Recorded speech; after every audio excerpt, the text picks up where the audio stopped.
नमस्कार श्रोते हो, दीपक रेगे कथाकथन चॅनलवर तुम्हा सगळ्यांचं मनापासून स्वागत. मित्रांनो, आज तुम्ही ऐकणार आहात ज्योती पुजारी यांच्या शोध या कथासंग्रहातली कथा. पण तत्पूर्वी तुम्ही जर आत्ता चॅनलवर पहिल्यांदा आला असाल किंवा अजूनपर्यंत चॅनल सबस्क्राईब केलेलं नसेल तर प्लीज चॅनल सबस्क्राईब करा. आणि हो, तुमच्या ओळखीत जर कोणी लेखक असतील आणि ते त्यांची कथा किंवा कादंबरी वाचण्यासाठी मला परवानगी देत असतील, म्हणजे चॅनलवरून वाचून दाखवण्यासाठी परवानगी देत असतील, तर कृपया करून माझा आणि त्यांचा संपर्क घडवून आणा. ऐकूयात ज्योती पुजारी लिखित औदुंबर. कार्तिकातली ती पौर्णिमेची रात्र. चंद्राच्या शांत स्निग्ध प्रकाशात सगळा परिसर उजळून निघालेला. रात्रीचा दुसरा प्रहर सुरू झाला होता. सगळं गाव गाढ झोपी गेलेलं. अधूनमधून कुत्री भुंकल्याचा, गावातल्या मुख्य रस्त्यावरनं सुळकन जाणाऱ्या एकट्या दुकट्या वाहनाचे आवाज रात्रीच्या घनगर्द शांततेवर चरे उठवून जातात. मी आड्याकडे बघत टक्क जागा आहे. माझी झोपच उडाली आहे. पलीकडच्या विनायकच्या खोलीत ललिता रडून रडून झोपलेल्या विनायकला कुशीत घेऊन झोपली आहे.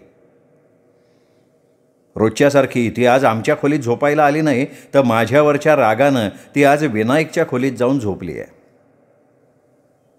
तिचा राग मी समजू शकतो. मी असं करायला नको होतं. मी विनायकवर हात उचलायला नको होता, पण विनायकला त्या औदुंबराखाली दिगंबरासारखं बसलेलं बघितलं आणि संताप झाला माझा. आणि त्याच संतापाच्या भरात मी त्याला वेड्यासारखा मारत सुटलो. बेभान झालो होतो मी. ललितानी मला आवरलं. विनायकला मारल्याचा मला पश्चात्ताप होतोय. म्हणजे मी असा का वागलो? विनायकला औदुंबराच्या पारावर बसलेलं पाहिलं की माझा जीव जळतो. नेमकं काय होतं माझं मलाही कळत नाही. विनायकच्या रूपात दिगंबर दादा जन्माला आला असेल? छे, असं नाही होणार. मुळात माझा पुनर्जन्मावर विश्वास नाही. पुनर्जन्माबद्दल मृताची वासना मागे राहिली तर तो मृतात्मा आपल्या वासनापूर्तीसाठी पुन्हा जन्म घेतो, असं काहीतरी कुठेतरी मी वाचलं होतं. असेलही तसं कदाचित. पण दिगंबर दादासारख्या पुण्यात्म्याच्या काही वासना वगैरे मागे राहिल्या असतील असं मला अजिबात वाटत नाही. दिगंबर दादाची उंचीपुरी, गोरीपान, देखणी, सात्विक आकृती मला आठवली. मी अंथरुणातनं उठून बाहेर आलो. बाहेरचं दार उघडून ओसरीत आलो. समोर अंगणात स्थितप्रज्ञ वृत्तीनं औदुंबर उभा आहे. औदुंबराभोवती बांधलेल्या पारावर उंबर फळांचा सडा पाडलाय. मी पाराजवळ गेलो. हा औदुंबर आमच्या केणी कुटुंबाच्या 2 पिढ्यांचा साक्षीदार आहे. दिगंबर दादाचं जप, तप, ध्यान, मनन, चिंतन, बाबांच्या जीवाची तगमग या औदुंबरानं जवळून पाहिली आहे. विनायक दिगंबर दादाच्या मार्गानं जातो का काय म्हणून होणारी माझी तगमग सुद्धा तो बघतोच आहे. मला त्या पारावर ध्यानावस्थेत बसलेला माझा दिगंबर दादा दिसतोय. दिगंबर दादा आभाळा एवढा मोठा होता. त्याचं मोठेपण मी कधीही नाकारलं नाही, पण मला ते झेपत नाही हेही खरं आहे. झोप येत नाहीये का? ललिताच्या आवाजानं मी मागे वळून बघितलं. दार उघडल्याच्या आवाजानं मला जाग आली. कसला विचार करताय? ललिता, माझं चुकलं. मी विनायकला मारायला नको होतं. चुकलं खरं, पण आता विचार करून काय होणार आहे?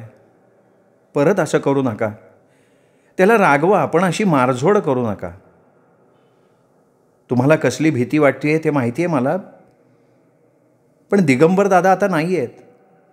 तो तुमचा भूतकाळ होता. विनायक आपलं भविष्य आहे. ललिता शांत स्वरात मला समजावत होती. तुम्ही दिगंबर दादांबद्दल फारसं बोलत नाही. नातेवाईकांकडनं त्यांच्याबद्दल जे समजलं त्यावरून ते कोणी सत्पुरुष, योगी होते हे कळलं मला. माडीवर आईबाबांच्या खोलीच्या भिंतीवर लावलेला तुमच्या चौघांचा फोटो आहे. तुम्ही आईच्या कडेवर आणि दिगंबर दादा बाबांच्या समोर उभे असलेले असा तो फोटो. तो फोटो मी लग्न होऊन या घरात आल्यापासून बघतीये.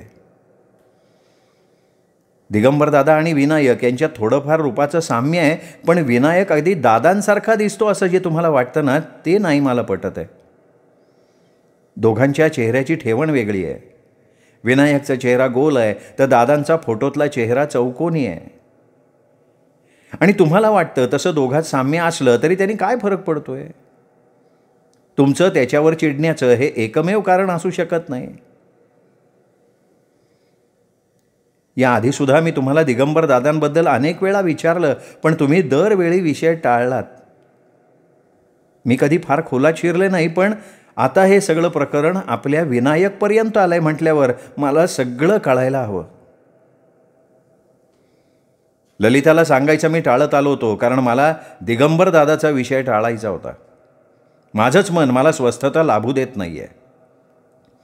तुमचं दादांशी काही भांडण होतं का? बोलता बोलता ललिता माझा हात धरून मला ओसरीतल्या झोपाळ्याजवळ घेऊन आली. मी झोपाळ्यावर बसलो. ललिता शेजारी हलकेच टेकली. मी पायानं जमिनीवर रेटा दिला. झोपाळा मागे पुढे झोलायला लागला. एक झोका भूतकाळात, एक झोका भविष्यात, अधांतरी. दोन्हीच्या मध्ये जमिनीच्या गर्भात आपली मुळं रुजवून उभा असलेला औदुंबर. माझी नजर अंगणातल्या औदुंबराच्या पानात, खोडात, मुळात दिगंबर दादाला शोधतीये. ललिता माणसाला त्याच्या बालपणातलं कितव्या वर्षापासून आठवतं मला नाही माहिती. मला मी 4 वर्षांचा असल्यापासून आठवतंय. ललिता, दिगंबर दादा माझ्यापेक्षा 4 वर्षांनी मोठा होता.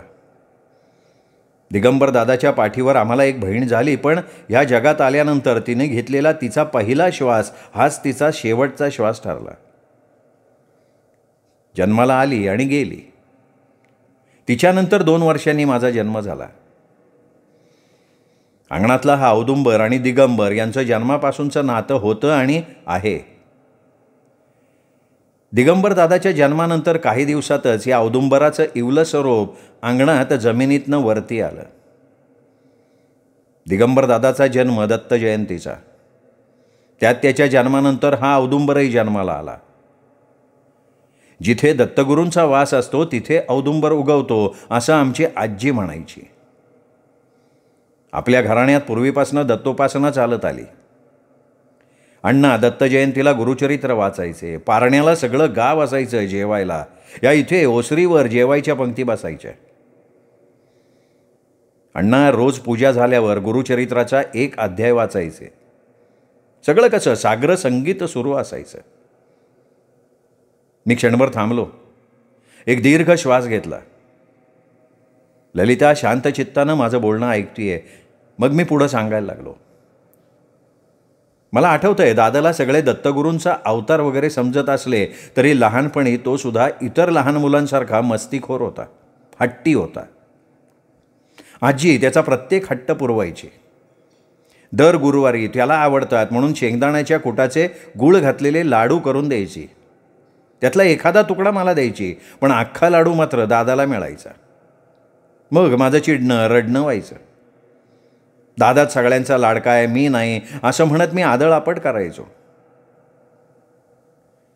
अरे तो माझा दत्त दिगंबर आहे, पण तूही सदानंद आहेस ना, सगळ्यांना आनंद देणारा, सदा आनंदी असणारा. मग असं रडतोस कशाला?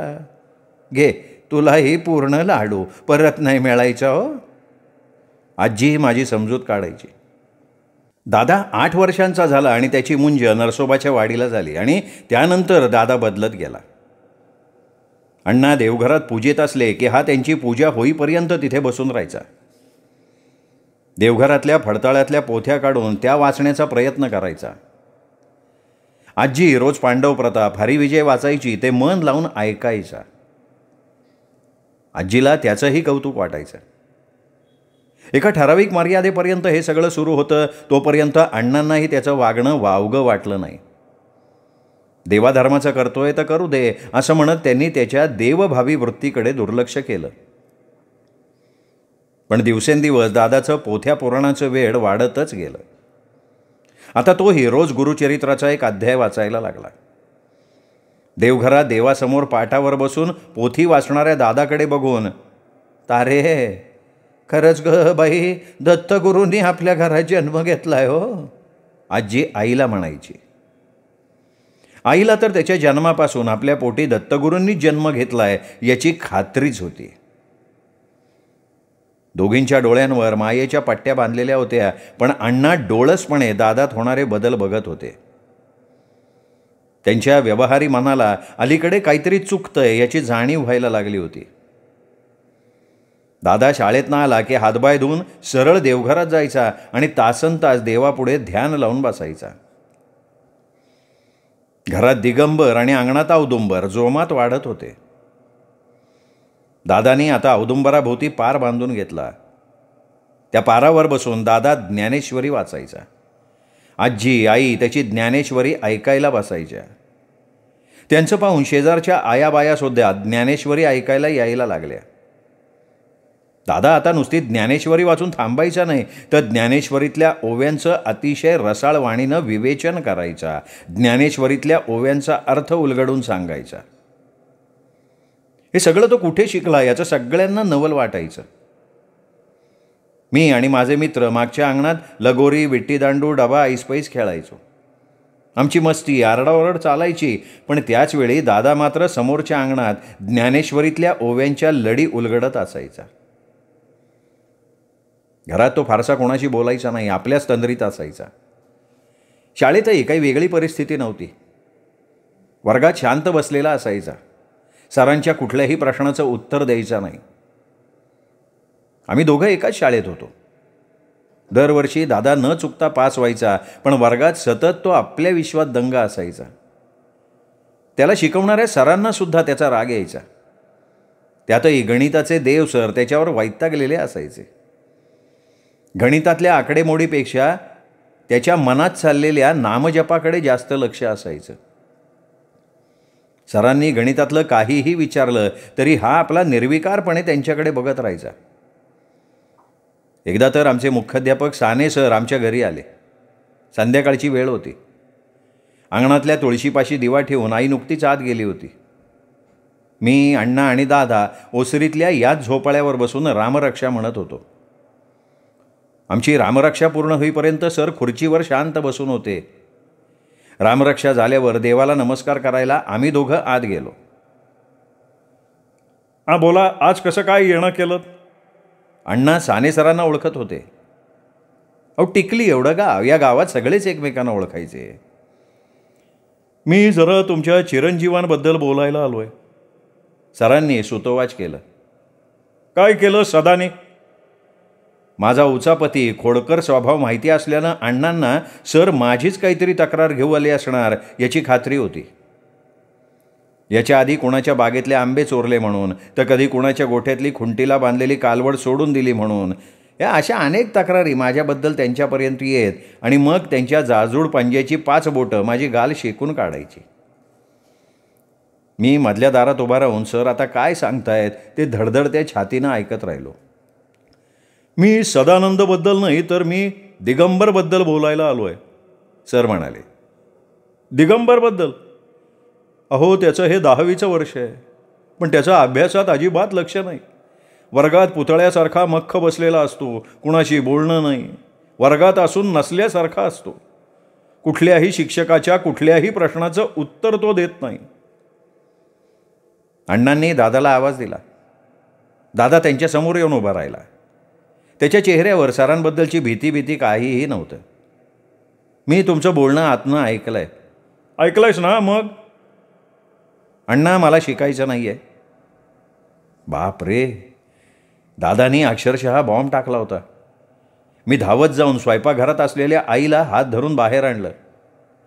आम्ही दोघं मधल्या दारात उभं राहून बाहेरचं बोलणं ऐकत होतो. शिकायचं नाही आहे? मग काय पुढे जाऊन दारोदार भीक मागायची का तुला? अण्णांचा आवाज चढला. आता दादाचा मार काही चुकत नाही. अण्णांच्या हातचा मार मी भरपूर वेळा खाल्ला होता. दादाला मात्र कोणी साधं रागवायचं सुद्धा नाही. आजी तर त्याला डोळ्यातल्या बुबुळासारखी जापायची. त्यावरून माझी सतत कुरबुर सुरू असायची. अण्णांच्या आवाजातली ती जर भल्या भल्यानं जाग्यावर बसवते. मी तर अण्णांना जाम घाबरायचो आणि दादा खुशाल त्यांच्या तोंडावर त्यांना मला शिकायचं नाही असं सांगतोय.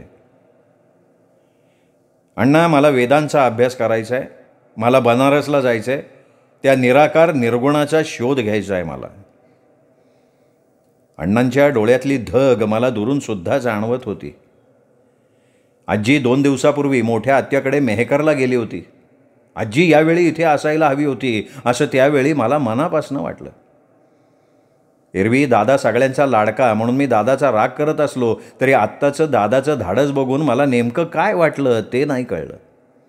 पण दादाला मार पडू नये असं मात्र मनापासनं वाटलं. आई तर अंगावर अचानक गार पाणी पाडावं त्याची गोठूनच गेली. अरे हे सगळं अतर्क्य आहे हो. 16 वर्षाचं हे पोर त्या निराकाराचा म्हणजे ईश्वराचा शोध घ्यायचा म्हणतोय. विलक्षण आहे, सगळं विलक्षण आहे. सर न राहून बोलले. हे बघ, आधी तुझं शिक्षण पूर्ण कर आणि मग जा तुला कुठं जायचंय ते त्या निराकार बिराकाराचा शोध घ्यायला. त्यानंतर अण्णा न चुकता आपली शेतीभातीची कामं सांभाळून दादाच्या शाळेत जाण्याकडे, त्याच्या अभ्यासाकडे लक्ष द्यायला लागले. अहो, त्याची इच्छा नाही तर कशाला त्याला शाळेत पाठवताय? अशानं एखाद्या दिवशी तो घर सोडून निघून जाईल. आई अण्णांना समजवायचा प्रयत्न करायची. अरे त्याला नाही एक अक्कल, तुम्ही सुद्धा अक्कल घाण टाकली काय? पोराच्या भविष्याचा काही विचार कराल का नाही? आपण दोघं त्याच्या जन्माला पुरणार आहोत का? शिक्षणाचा आधार असला तर पोरगं कसंही तरुण जाईल. आणि ते बनारसला वगैरे जायचं त्याचं खूळ त्याच्या डोक्यातनं जायला हवं बरं का. ललिता, अगं आम्ही दोघांनी खूप शिकावं, मोठ्या हुद्द्यावर नोकरीला लागावं, केळणींचे दिवस पालटावेत असं अण्णांना वाटत होतं आणि ते स्वाभाविक होतं. तुमचं म्हणणं खरं आहे, पण मग दादा गेले का हो बनारसला? ललिताने विचारलं. नाही गेला तो. अण्णांची वडिलोपार्जित शेती होती. शेतीची 4 भावात वाटणी झाली. अण्णांच्या वाट्याला आलेल्या 15 एकर शेतीवर आमचं बरं चाललं होतं. अण्णा शेतीत राबत. त्यांनी आम्हाला कधीच शेतीच्या कामाला लावलं नाही. गोठ्यात एक बैलजोडसुद्धा होती. शेतीची कामं, बैलांचं वैरण पाणी करायला खुशाल नावाचा एक गडी होता. तो आणि त्याची बायको मुलं आमच्या शेतात खोपटं बांधून राहत होते. अण्णांना आपल्या मुलांना शेतीच्या आदबट्ट्याच्या धंद्यात घालायचं नव्हतं. काळाची पावलं ओळखून होते अण्णा. अण्णांनी दादावर कितीही जबरदस्ती केली ना तरी दादाचं मन त्या शाळेत काही रमेना. ते ओढाळ वासरासारखं परत परत त्याच्या आवडीच्या विषयाकडे ओढ घेत होतं. त्याची सदा पाठराखण करणारी आजीसुद्धा आता या जगात नव्हती. 2 दिवसाच्या तापाचं निमित्त होऊन आजी वारली. दादाचा दिनक्रम ठरलेला होता. तो पहाटेच उठायचा. मागच्या अंगणातल्या विहिरीवर गार पाण्यानं आंघोळ करायचा. देवापुढे बसून गुरुचरित्राचा एक अध्याय वाचायचा आणि औदुंबराखाली पारावर ध्यान लावून बसायचा.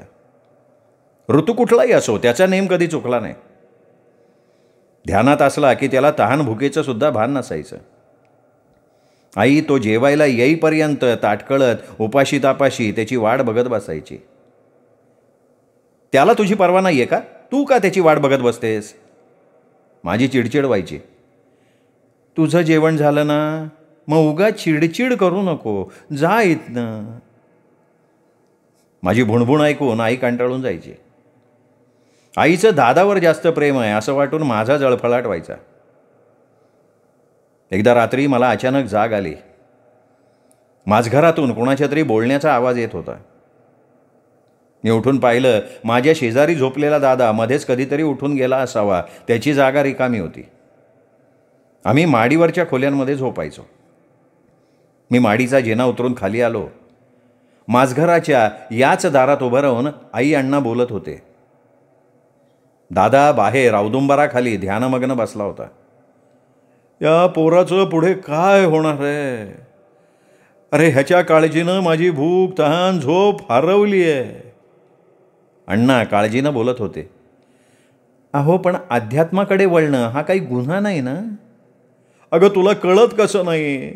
हा मार्ग संसारी माणसांसाठी नाही आहे. व्यवहाराकडे पाठ फिरवता येत नाही. अगं ह्याला दत्ताचा अवतार समजून आज डोक्यावर घेणारे उद्या ह्याच्याकडे पाठ फिरवायला कमी नाही करणार. भावाभावांचं पुढे पटेल असं नाही ना. सदानंद आत्ताच तर त्याचा रागराग करतोय. अहो, सदानंदचं पोरवय आहे, पण मनानं चांगला आहे सदा. माझा विश्वास आहे त्याच्यावर. जग आपण समजतो तेवढं साधं सरळ नाही आहे. तो ईश्वराला शोधायचा प्रयत्न करतोय तो व्यर्थ आहे. ज्या साधू संतांनी ईश्वराचे गोडवे गायले, त्याला सगुण साकार रूपात पाहिलं, त्याच्या पायी सर्वस्व वाहिलं, त्या संतांना या समाजाच्या कुचेष्टा आणि उपेक्षा ह्याच्याशिवाय दुसरं काय मिळालं? हा मार्ग काट्याने भरलेला आहे. आणि मला दिगंबरनं साधं सामान्य आयुष्य जगावं, घर प्रपंच करावा, केणींचा वंश वाढवावा असं वाटतंय ग. 15 वर्षांचा मी आई अण्णांचं बोलणं ऐकताना त्यांची तगमग पूर्णपणे नसली तरी काही प्रमाणात समजू शकत होतो. अण्णांचे ते शब्द मला आजसुद्धा आठवतात. त्यातलं वास्तव आज जेव्हा विनायक त्या मार्गाकडे वळतोय का काय अशी मनात शंका येते ना, तेव्हा जास्त तीव्रतेनं जाणवतंय मला. दादा सदा सर्व काळ जपतपात मग्न असायचा. संसाराच्या व्यापातनं पोळलेला एखादा जीव त्याच्याकडे यायचा, मनातली उलघाल त्याच्याजवळ बोलून मोकळा व्हायचा. दादा उपदेशाचे 4 शब्द सांगायचा, पण कधी कुणाला मंत्र तंत्र अंगारे धुपारे असलं काही द्यायचा नाही. दादा दर गुरुपौर्णिमेला गुरु शिष्य परंपरेबद्दल विवेचन करे. एकदा त्यांनी निरूपणात नामदेव महाराजांनी निवृत्तीनाथ महाराजांच्या समाधीचं केलेलं वर्णन आपल्या ओजस्वी वाणीनं श्रोत्यांसमोर केलेलं मला आठवतंय. पुंडलिक पांडुरंग गेले बरोबरी, पुंडलिक पांडुरंग गेले बरोबरी, बैसले आसनावरी निवृत्तीराज. निवृत्तीराज बसले समाधी सुचित, चिन्मय ज्योत उजळली. पुंडलिके मिठी निवृत्ताच्या गळा, अवघियांचा डोळा आसवे येती. दिगंबर दादा त्याच्या प्रत्येक प्रवचनात माणसाचा जन्म लाभलाय, माणसासारखं वागा, सर्वांचा आत्मा एकच आहे, या जन्मातलं कर्म पुढच्या जन्माला कारण होतील, आत्म्यावर कर्माची धूळ चढायला नको, बऱ्या वाईट कर्माचा हिशोब चुकता करण्यासाठी असे किती जन्म घ्याल असं सांगायचा. दादाला आमच्या घरात गावात आप्तस्वकीयात देवत्व प्राप्त झालेलं होतं. पण त्या रात्री आई अण्णांचं बोलणं ऐकल्यापासून दादा अण्णांच्या दुःखाचं मूळ आहे ह्या विचारानं मी त्याच्यापासून दूर गेलो. दादाच्या लग्नाचा विषय एकदा आईने त्याच्याजवळ काढला तेव्हा लग्न संसार करून पोरांची वीण वाढवण्यासाठी माझा जन्म नाही असं दादाने निक्षून सांगितलं. परत त्याच्या लग्नाचा विषय घरात कोणी काढला नाही. मी B.Com झालो, मला बँकेत नोकरी लागली. दादाच्या काळजीनं खंगलेले अण्णा एका रात्री झोपले ते परत उठलेच नाहीत आणि त्यांच्यानंतर 6 महिन्यांनी आईही वारली. आई गेली तेव्हा मी हंबरडा फोडून फोडून रडलो. तेव्हा दादानं माझी समजूत काढली. मला म्हणाला, अरे जो जन्माला आला तो जाणारच की, या नश्वर देहासाठी कशाला शोक करतोयस. दादा असामान्य असला तरी मी सामान्य होतो. राग लोभ भय दुःख याच्या परिघात फिरणारा एक सामान्य जीव. आमच्यात एक दरी निर्माण झाली. दादानी मला जपलं, सांभाळलं, माझी काळजी घेतली. पण मी मनानं त्याच्यापासून इतका दूर गेलो होतो की आता ते अंतर कधीच भरून निघणार नाही असं मला वाटायचं. आई अण्णा गेल्यानंतरही दादाचं जप तप ध्यान अखंड सुरू होतं. आई अण्णांसाठी त्यांनी स्वतःचं मन मारलं. बनारसला जाण्याची, काशी विश्वेश्वराच्या सानिध्यात राहण्याची त्याची इच्छा होती, पण ती पूर्ण होण्याआधीच तो गेला. या इथेच या औदुंबराच्या पारावर दत्तजयंतीच्या दिवशी ऐन तिन्ही सांजेला दिगंबर दादाला मृत्यू आला. वयाची 40शी सुद्धा त्यांनी गाठली नव्हती, तर मृत्यूने त्याला गाठला. हे बोलत असताना मी क्षणभर थांबलो. अण्णांना दादाची काळजी वाटायची, मला विनायकची काळजी वाटतीये. या व्यवहारी जगात देवभोळ्या माणसाचा निभाव लागणं कठीण असतं. मला विनायकचं असामान्यत्व नको आहे, तो सामान्य राहावा, सर्वसामान्यांचं आयुष्य त्यांनी जगावं, केणींचा वंश पुढे न्यावा. केणींचा वंश मी पुढे नेलाय. विनायक जर दादाच्या मार्गानं गेला तर केळणींचा वंश खुंटून जाईल. अण्णांचेच शब्द माझ्या तोंडातनं बाहेर पडले. दिगंबर दादांनी विनायकच्या रूपानं खरंच जन्म घेतला असेल का? ललिताने अचानक विचारलं. तिच्या आवाजात विचित्रशी हुरहुर शंका होती. नाही, मला नाही वाटत. कर्मबंधनातनं मुक्त झालेल्या दादाची अशी कुठली वासना अपूर्ण राहिली असेल की त्यांनी पुनर्जन्म घ्यावा? मी तिच्या प्रश्नाचं उत्तर देत होतो का माझ्या मनाचं समाधान करत होतो? कदाचित तुमच्या मायेपोटी हे चक्र फिरलं असेल. मधल्या दारातनं शब्द आले. मी आणि ललितानं एकाच वेळी तिकडे बघितलं. दारात उभा असलेला विनायक समोर आला. तुमच्याबद्दल त्यांच्या मनात असलेली माया तुम्हाला कधी कळलीच नाही. जपतपाच्या अग्नीतही ती जळून गेली नाही. तुम्हाला हे त्यांना सांगायचं होतं. ते असताना तुम्ही कायम त्यांच्याशी अंतर राखून वागलात. मायेचा धागा अतूट राहिला आणि जन्माचा फेरा परत फिरला. विनायक बोलत होता. माझा 11 वर्षांचा विनायक हे बोलत होता का त्याच्या तोंडून दादाच बोलत होता? मी सुन्न झालो. विनायकचा चेहरा शांत तृप्त दिसत होता. अंगणात औदुंबराची पानं वाऱ्यावर झुलत होती. औदुंबराची मुळं जमिनीखालच्या ओलाव्याचा शोध घेत पुढे निघाली होती. विनायक औदुंबराच्या पाराजवळ गेला. विनायकच्या रूपानं दादा परत आला होता.